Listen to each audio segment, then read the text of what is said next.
Why is yoga good for fibromyalgia? Is it good for fibromyalgia, and why do I teach it? I'm Melissa from melissaversusfibromyalgia.com, and I want to answer these questions today. So, is yoga good for fibromyalgia? Yes, if you do the right type for your body and your context. So I use yoga for many different reasons. I use it so that I can do yoga, but adapted to what I'm capable of. But I also do it to strengthen my body gently, and mostly I do it to activate the parasympathetic nervous system. Mostly I do it for the stress, the anti-stress response, for relaxation. So gentle breathing, breath-based yoga, restorative yoga, and yoga nidra guided meditation. For me, that's all about rest, and I actually use that as part of my holistic management plan. So yoga forms part of my pacing. So my yoga nidra guided meditation is like my full stop rest break in the day, and I use like breathing breaks across the day just to keep activating the parasympathetic nervous system as I go. So that's kind of part of my pacing, part of my pain management, definitely part of my rest and fatigue management. But also I just love being able to share the fact that it's not what you think it is. So, we have a lot of ideas of what it is, of people pretzeling and all of those images on Instagram. But the reason I'm so passionate about sharing it is because I've been through all of the iterations with my body. I have practiced as someone who was heavily pregnant with severe pelvis issues. I could do pretty much no physical yoga practice, but there were things I could do and they helped.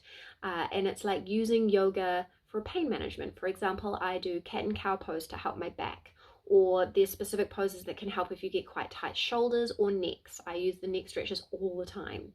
And like I said, like managing stress and getting that parasympathetic nervous system switched on, which can be very difficult for us. It's so accessible depending on what tool you have time for, whether it's meditation, whether it's some gentle breathing, or even just breath-based yoga.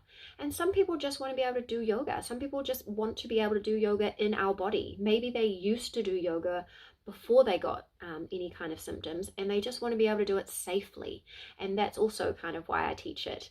And so in my programs, I teach it with all that in mind, right? It's all accessible yoga, but it all has a purpose. There's always side benefits, and that's pretty much like the key for me. I don't really do yoga for yoga's sake.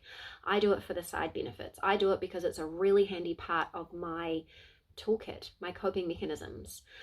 So yeah, you've got to get it right. And there are so many options, and that's what I focus on. I do yoga in bed, yoga in a chair, yoga on the floor. I do yoga without any physical postures. There's just so many benefits and ways to use it. And so that's what I teach. And I teach it in my Foundations of Yoga for Chronic Pain and Fatigue program.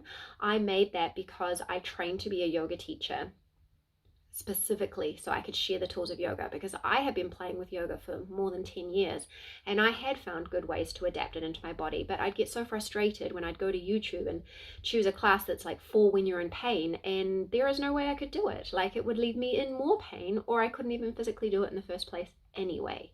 And so I wanted to have fibro body and fatigue body friendly yoga. And so I did my training, did a heap of extra research, and came out with the very basics of my Foundations of Yoga for Chronic Pain and Fatigue program. I had my first students through it, I refined it, and now, a few years later, I've continued to do my professional development. I've continued to practice in my body and adapt as I've had to change things. For example, when my orthostatic intolerance is worse, there's just no way I can do things like downward facing dog or lots of other things that I love to do. So I've been through the ringer with my whole body.